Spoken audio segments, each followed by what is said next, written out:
It was a tough day in Birdland as the Orioles were shut out by the Astros in a pretty lifeless performance. And just a couple of weeks after the trade deadline, they have sent one of their starting pitching acquisitions down to AAA. I'll break down the loss and all the roster moves from Thursday coming up on this episode of the Locked On Orioles podcast.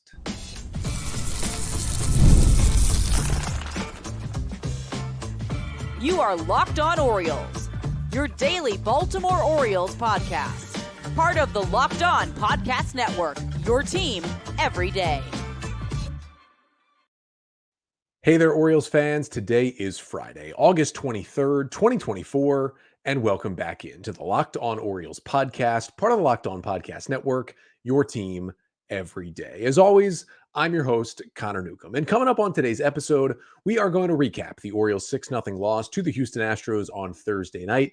Get you the 5 things you need to know from that one, including another tough start from Corbin Burnes, a lifeless outing from the Orioles offense, and a nice debut from right-hander Matt Bowman. Then speaking of Matt Bowman, we'll get to all the roster moves the Orioles made over the past couple of days. They made a flurry of them to switch up the bullpen a little bit on Thursday. Also brought Cole Irvin back, and at least for now, he is going to stay with Trevor Rogers being sent down to AAA. Gonna break it all down, what it means for the O's right now and moving forward in 2024.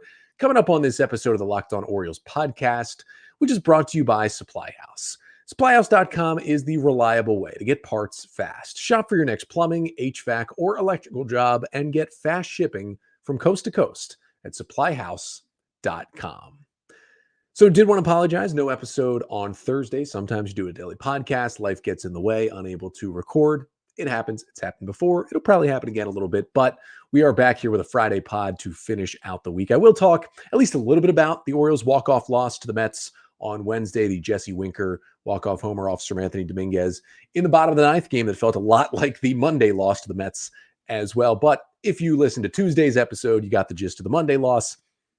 The Wednesday loss went fairly similar to that one, but I will talk a little bit about Cole Irvin's performance because he is sticking around. But first, we talk about the O's loss on Thursday. The Orioles have now lost 5 of their last 7 games as they put up I said it already, but a pretty lifeless performance. 6-0 loss to the Houston Astros at Oriole Park on Thursday night in game 1 of a 4-game set. I was in the ballpark for that one.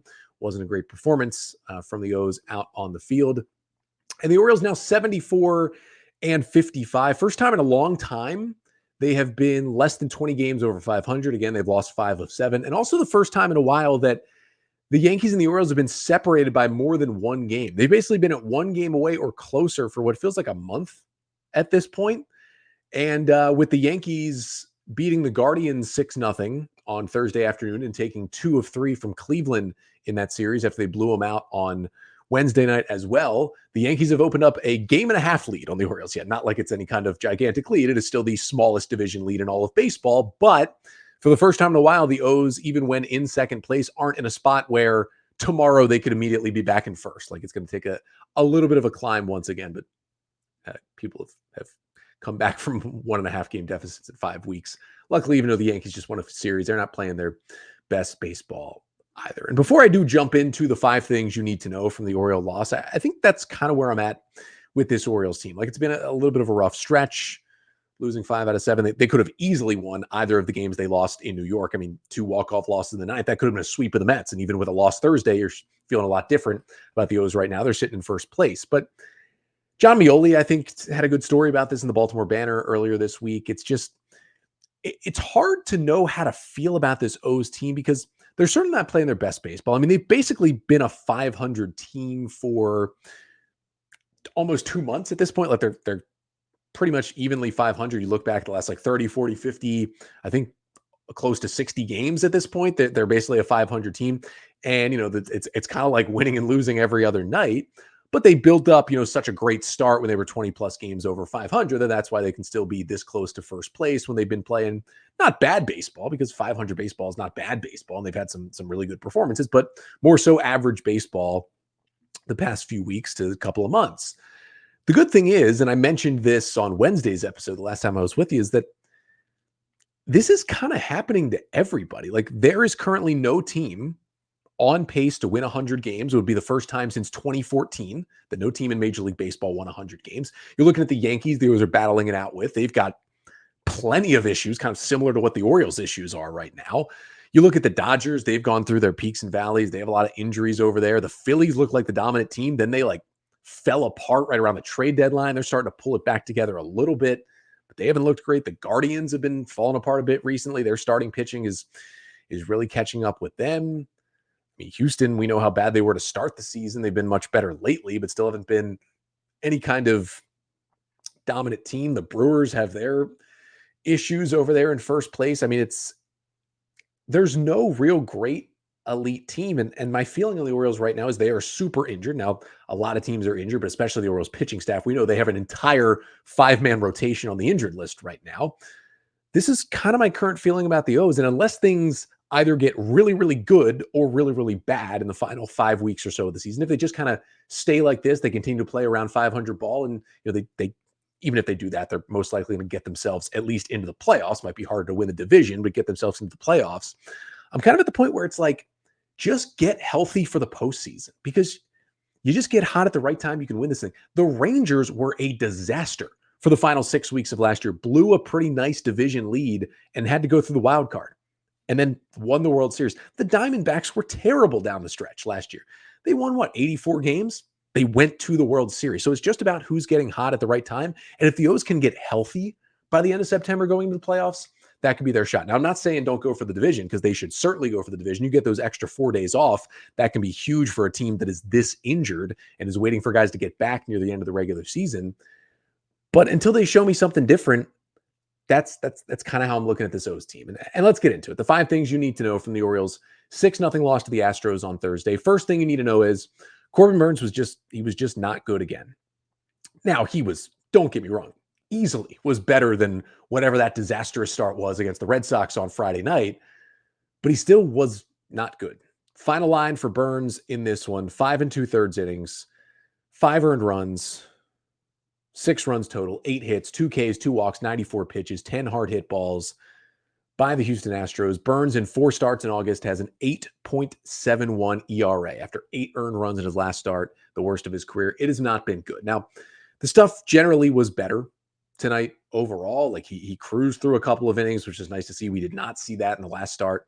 Boston, he was pretty close to getting himself through 6. I still don't know why he threw that ball on the bunt in the 6th inning with 2 outs. If he just holds on to it, you get bases loaded, the runner stays at third with 2 down. You got a chance to get the next hitter, get out of it, keep it a 3-0 game, keep your team in it. He throws the ball away, and the inning just spirals on him, and the Astros get 4 runs off Burnes, and they chase him in the 6th. Just a bad decision. I mean, and obviously he had a chance to get him. The throw was terrible to first base. That's why he didn't, but just not a good decision to throw that ball to first. And now the good things from Corbin Burnes on Thursday, he was still much better than he was Friday. It's more about how big of a disaster Friday was. But although there were 10 hard hit balls, only 2 of them came in that 4-run 6. It was some dinking and dunking, the bunt, the error.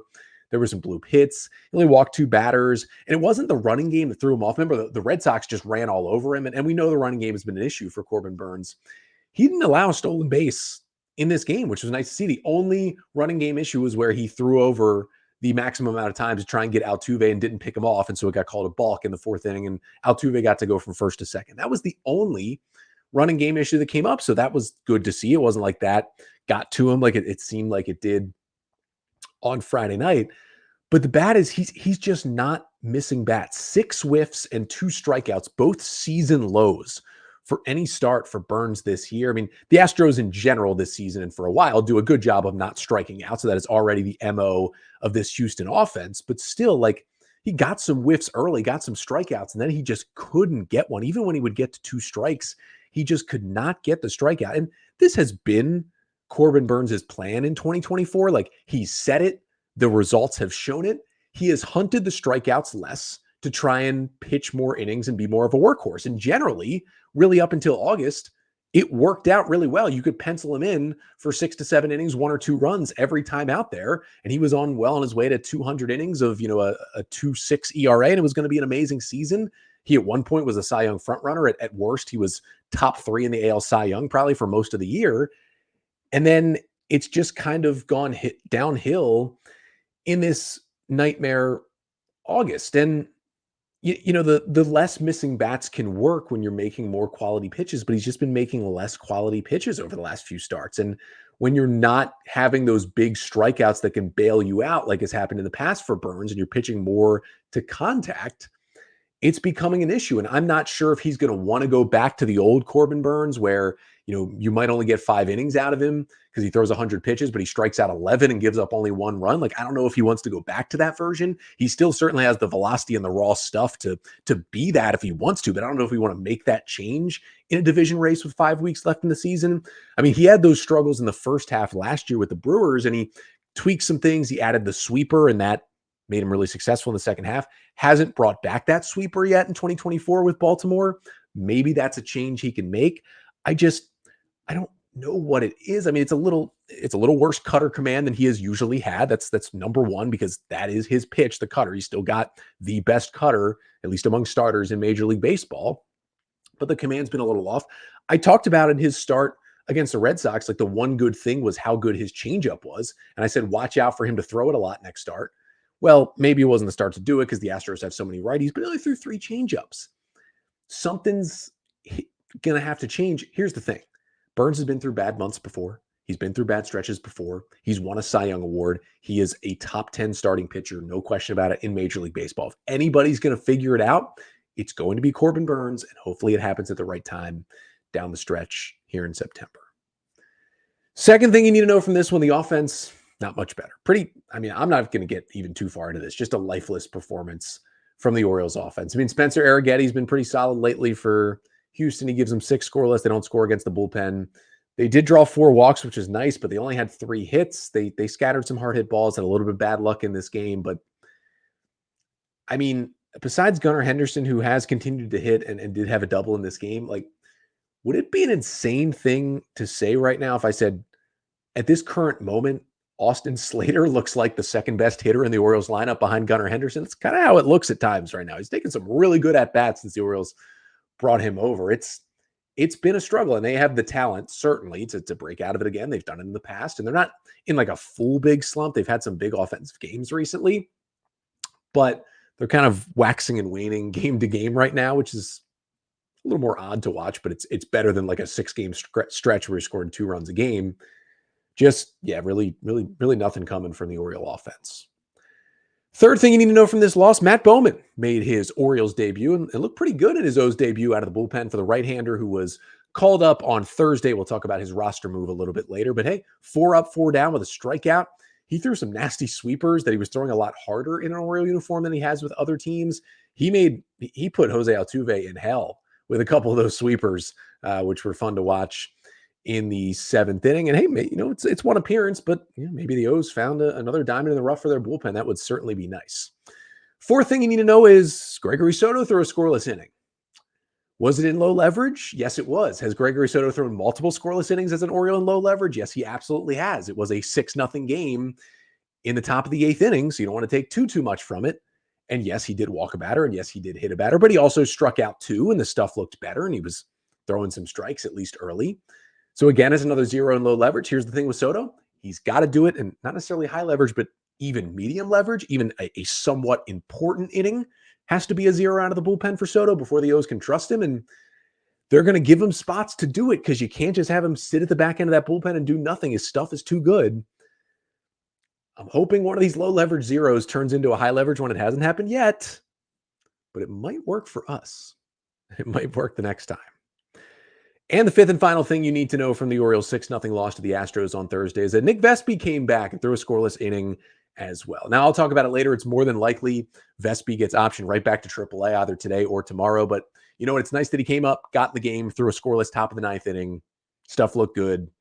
He's just been in a tough spot in this Oriole bullpen the last couple of years. His days might be numbered as an Oriole. There's a good chance he's gone this offseason, but this could even maybe be his last game. I mean, I would not be surprised if that right there was the last time we saw Nick Vespi pitch as an Oriole. It's certainly been a roller coaster ride for him up and down between Baltimore and AAA, but good to see him put up a 0 there. And again, it doesn't have to be, but could be his final outing with the O's. But yeah, not a good performance on Thursday night from Baltimore. And that was after they made a whole lot of roster moves this week. Coming up next, first, we're going to start with the roster moves that were made before Wednesday's game with Cole Irvin coming up, not pitching poorly, on Wednesday, and actually, at least for now, holding a roster and rotation spot.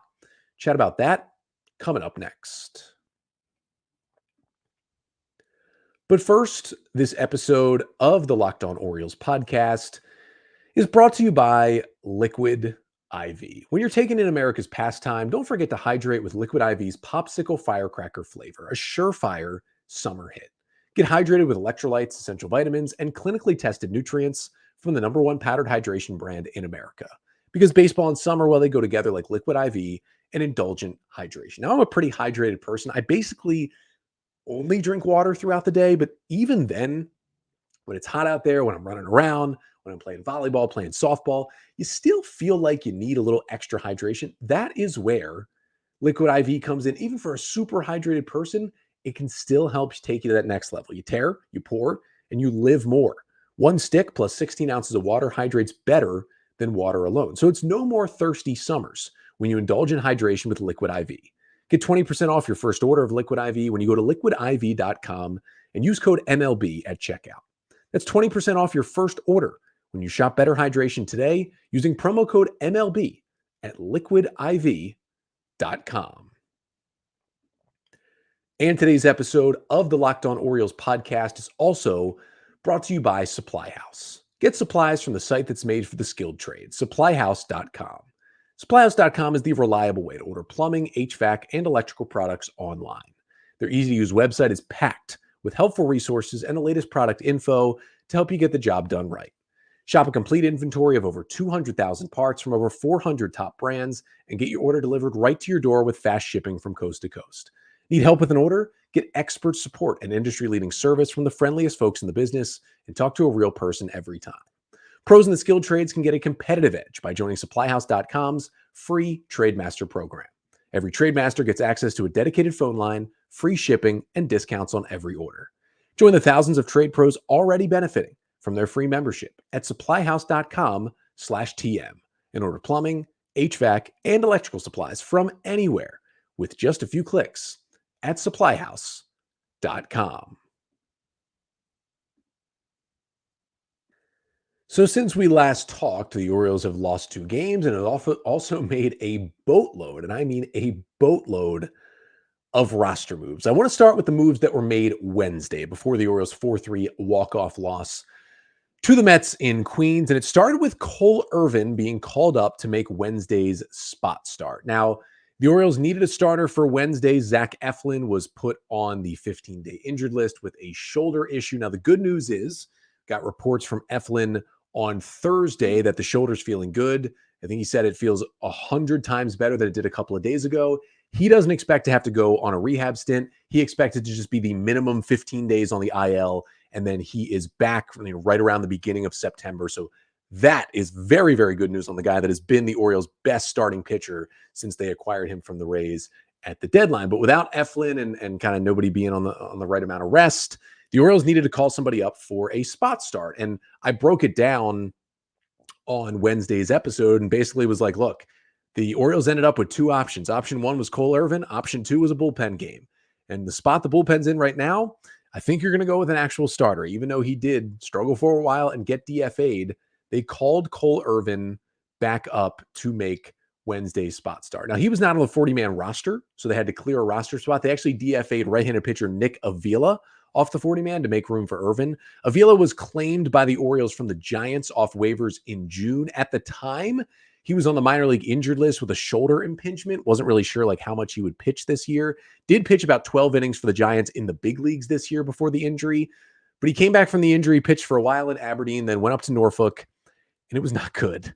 3 appearances for the Norfolk Tides for Avila. 1 in the 3rd innings, 10 runs, 9 hits, 2 Ks, and 3 walks.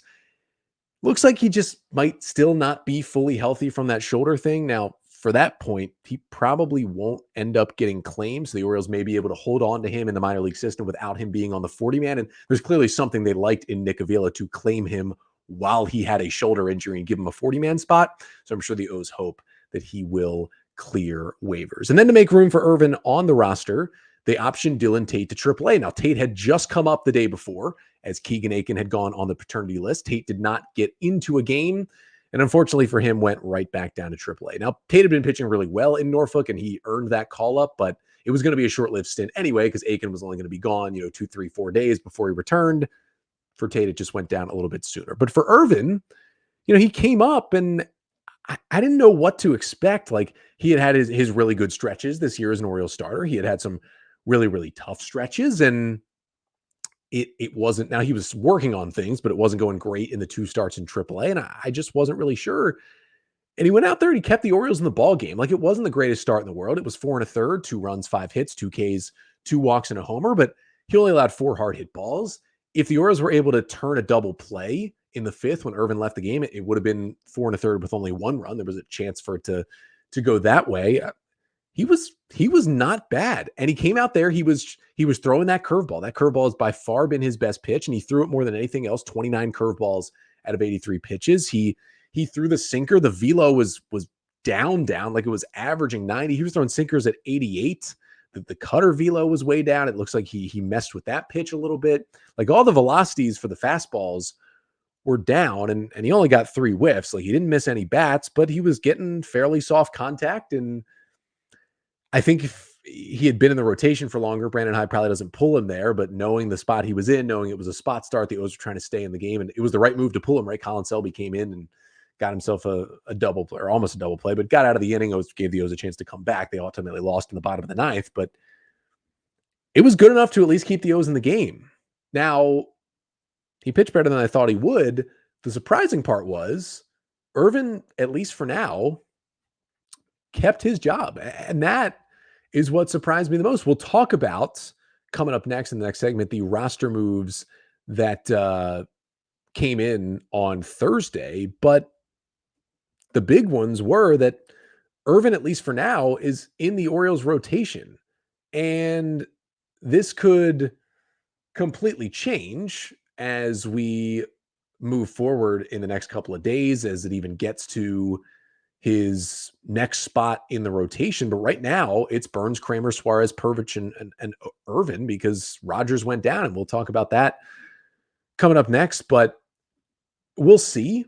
The Orioles could skip his next scheduled start. The O's do have an off day on Monday, which could allow them to just go back to, essentially the next guy after Irvin, and go maybe back to Corbin Burnes on Tuesday against the Dodgers. So maybe that plays a factor. And eventually, I also think the big thing with Irvin here is the Orioles, they got him through waivers once. They weren't going to be able to hold on to him if they did it again, because A, they're still probably scared he would get claimed. And B, once you get DFA'd twice, you have the ability to refuse the assignment to AAA if you clear waivers again, and you can just make yourself a free agent. There's a good chance Irvin would have done that to try and find a better spot where he'd have a better track to get back into a major league rotation. And then, well, I wouldn't have blamed him at all had he done that. So I think the O's wanted to hold on to him for a few more days and see what he can do here. But in general, like, it wasn't amazing from Irvin, but as a spot start, keep you in the game, you'll take that. And here's the thing, like, that was better than the average start the Orioles were getting from Trevor Rogers. And that is where we will get to next to finish off the pod, because the O's made a lot of roster moves on Thursday. And the big one was Trevor Rogers, who they acquired at the trade deadline, is now in AAA Norfolk. So where do they go from here with Rogers, and what were those other moves? Get to him to finish off the pod coming up next. But first, this episode of the Locked On Orioles podcast is also brought to you by Tonal. For those of us who thrive off getting stuff done, including workouts, every minute counts. That's why you need Tonal, the smart strength training system that takes the guesswork out of working, so you can make sure you're making the most of every single rep. Tonal is the world's smartest and most effective strength training system that helps get you stronger. Powered by AI, Tonal learns with every rep, so it can deliver workouts personalized for you. Tonal learns from your movement and provides suggested weight recommendations for every move with detailed progress reports. They even create personalized program and workout suggestions or recommendations based on your individual goals. And right now, Tonal is offering our listeners $200 off your Tonal purchase with promo code LOCKEDONMLB. That's Tonal.com, and use promo code LOCKEDONMLB for $200 off your purchase. That's tonal.com, promo code LOCKEDONMLB for $200 off.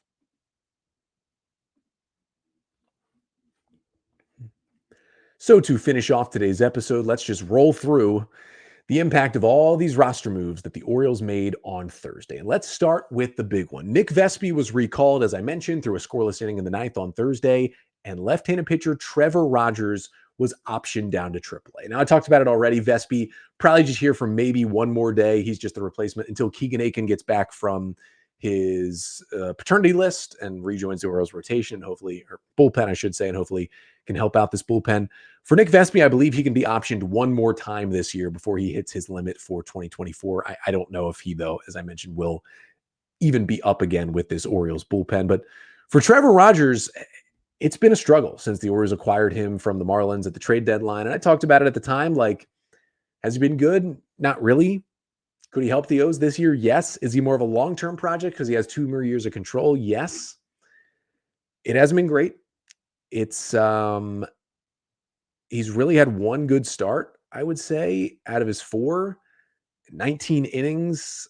I mean, a 7.11 ERA, 15 earned runs, 25 hits, 12 Ks to 10 walks and 2 homers. That does not play, especially in a division race. And the Orioles sent him down. I mean, they weren't playing around. They got 4 starts. And remember with Jack Flaherty last year, they gave him some starts and said, all right, let's move him to the bullpen. Well, Flaherty didn't have options and Rogers does, so that makes it a little different. But the Orioles were just like, no, we are sending you to AAA to try and get you right. And it's more than likely that Rogers will be back in the bigs with the Orioles at some point this season trying to help this team. But there's a chance that we don't see him pitch for the Orioles again until 2025. Like, that is a realistic possibility for a trade deadline acquisition. I think the Orioles knew they weren't getting, ace type Trevor Rogers when he had that amazing rookie season in 2021, at least not now when they dealt for him at the deadline, but they were certainly hoping for better than this. And even though he was bad at times in Miami this year, this is close to the worst stretch he's had, even counting the bad starts with the Marlins. Like, he had a 4-something ERA. He's got over a 7 ERA in these 4 starts. The changeup's been good, but everything else just no command, middle of the plate, and getting hit hard. And so he'll miss 2 to 3 starts. He's got to be down there for at least 15 days. The O's will use that time to work on things. Like, I mean, maybe he'll make like 1 start for Norfolk, but probably generally throw more bullpens and work on things and try and change the stuff and get that velocity back. And I don't know what it's going to be. The Orioles have a lot of great pitching coaches down there that are going to help him out. But I mean, you can't argue that he didn't need a reset. He needed something. And the O's, a bit of a drastic measure. It's not the most surprising thing in the world, the way that he was pitching and the fact that he has options, but he is down in AAA. And that's why, again, at least for now, Cole Irvin still holds a roster spot. Now watch out for Brandon Young. It's been great in AAA. Could get a start here at some point, but essentially we shall see. Like, the Orioles rotation right now is in we shall see mode with these injuries and the ineffectiveness from some of these guys. So yeah, Cole Irvin remains in the rotation. Brandon Young, maybe, right? Chase McDermott's hurt. Cade Povich is already here. You're running out of guys. And Bruce Zimmerman was DFA'd. Orioles needed to make some 40-man room on Thursday as well. And Zimmerman, who's been on the 40-man for a while, hasn't really pitched a lot the last couple of years. Didn't really contribute at all. Hasn't been in the big leagues at all this year. 66 innings, 4.64 ERA for Norfolk. Dealt with multiple injuries the last couple of seasons after he had that great run early in 2022 where he was just dominating out of the Orioles rotation. Kind of hasn't been the same pitcher since then, has Bruce Zimmerman. And it's unfortunate. Local guy, went to Loyola, O's fan. It's been awesome for him to be in this organization. But I think the one thing is, more than likely, he'll clear waivers and probably remain in AAA Norfolk, just off the 40-man roster. And the O's will still have him as depth, but always a chance. Probably not going to happen because, remember, no one claimed Cole Irvin. I don't think anyone's claiming Bruce Zimmerman. Possible, but hope is that he does stay in the O's rotation, at least as depth. So then the other pitcher move, the reason why you had to DFA Bruce Zimmerman, is that you had to get a 40-man spot open for Matt Bowman, who we saw, the right-handed pitcher, go 4 up, 4 down in his Orioles debut on Thursday. He was called up, and Colin Selby was optioned down to AAA. Now, Bowman was recently signed to a minor league deal by the Orioles. He had pitched with 3 different teams in the big leagues this year out of the pen and been really good in Norfolk in his 3 appearances with the Tides, 3 innings, 6 Ks, 1 walk, and no runs allowed in Norfolk. And you're wondering, okay, why did Bowman come up? And especially, why did Colin Selby go down? Because Selby came up earlier this week, and he was nails in those 2 relief outings. pitched in kind of multi-inning stints in games 1 and 3 against the Mets. And Selby was awesome in those 2 games out of the pen. Wicked stuff, put up some big time zeros in the middle of the game to kind of bridge it to the back end of the bullpen. One reason was Selby probably wasn't going to be available either Thursday or Friday because the amount he pitched earlier in the week. But the other one is there's not many guys with options left in the Orioles bullpen right now. I mean, there's barely any. And Selby was one of the last guys. I think for Selby, like if there's an injury, he'll be the first one back up. If not, he will stay down those exact 15 days and come right back to this O's bullpen in September because that stuff was nasty. But the Matt Bowman situation was the Orioles clearly like Matt Bowman. And I talked about this last Friday. Make sure to go back and check out that episode. That gives you a fuller breakdown on kind of who Bowman is as a pitcher, what his stuff looks like, what he can bring on the mound. But I mentioned on that episode that in the minor league deal he signed with the Orioles, he had an opt-out clause that was kind of an interesting opt-out wrinkle for August 22nd, which was yesterday. Basically, if the Orioles hadn't called up Bowman to the big leagues by the 22nd, they had to offer him up to every other team in Major League Baseball. And if any other team said, yes, we would like to take Bowman, that now they'd have to guarantee him a spot on the big league roster, but they'd say, yes, we want Matt Bowman, the Orioles would either have to trade him to that team or call him up to the big leagues. And so clearly we got to that date, and clearly one of the other 29 teams said, yes, we will give a big league spot to Matt Bowman right now. And the Orioles said, whoa, we like him too much. We're going to keep him. And so to do that, they were forced to call him up. And that kind of put them in this spot to put him on the roster. Now, he looked good. I don't love the move because I think the Orioles, this is crazy to say after 2 appearances, but kind of feels like they need Colin Selby right now. So basically, Bowman has to be, for this move to work out, as good as Colin Selby was for the next 2 weeks. Now, so far, first outing, check 1, 4 up, 4 down. That's what Selby was doing. That's a great start. He's got to do that for 2 more weeks until Selby can come up as well. Then it will end up being a good move. If he struggles, not going to be a great decision, but we will see how this all plays out. And to do that move with the way Selby was pitching, the Orioles clearly wanted Bowman on this team and did not want to lose him. Now, the other move that was made was a position player move. This is the last one to get to. Emmanuel Rivera was activated and Livan Soto was optioned to AAA. Now you might say, Livan Soto, he was on this Orioles team? Oh yeah. He's been here since Kobe Mayo was sent down. But Soto did not appear in a game at all.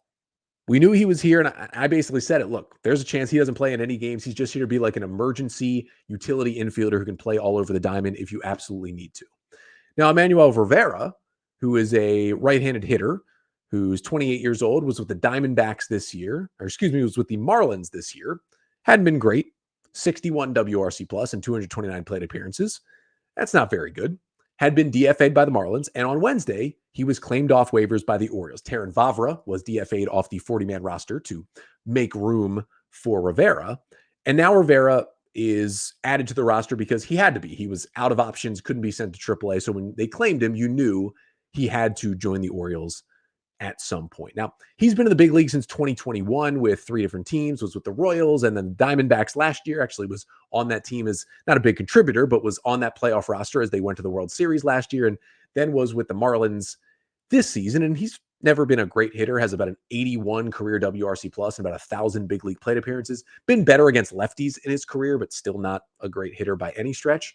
Why is he on this team? Well, he is a great defender at third base. He has only played third base and first, not just in the majors, but in pro ball in general, including the minor leagues. But he's been a fantastic third base defender his entire career. So he basically fills right into the role that Livan Soto had. He may not start any games. He might just be on your bench. But then if you do want to pinch hit for Ramon Arias late, you know that you can put Rivera in there and he'll give you really, really good third base defense, like honestly better than what Ramon Arias might give you at third base. So that's nice to have off your bench until Jordan Westburg can get back for you. Only difference between Rivera and Soto, Rivera is a better player overall, including a better hitter, and there's more of a chance that he maybe gets a start or 2 at third base, thrown in there once a week maybe before Westburg comes back. They'd trust him a little bit more than maybe starting a guy like Livan Soto, but a move that's not going to completely move the needle for the Orioles. He will mostly help them out from the bench.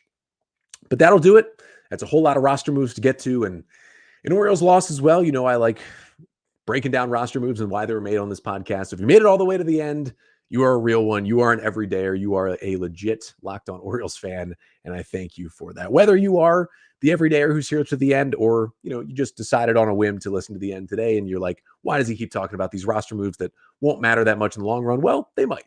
And if not, either way, please give us a like, a comment, a subscribe on the Locked On Orioles YouTube channel. Leave a 5-star rating and a review wherever you listen as well. It really, really helps out the podcast. That'll do it for the week. I will be back on Monday. We will recap the final 3 games between the Orioles and the Astros. Hopefully the O's can turn it around later in the weekend, and I'm back for that recap on Monday. But until then, I'm Connor Newcomb, and this has been the Locked On Orioles podcast, part of the Locked On Podcast Network. Your team every day.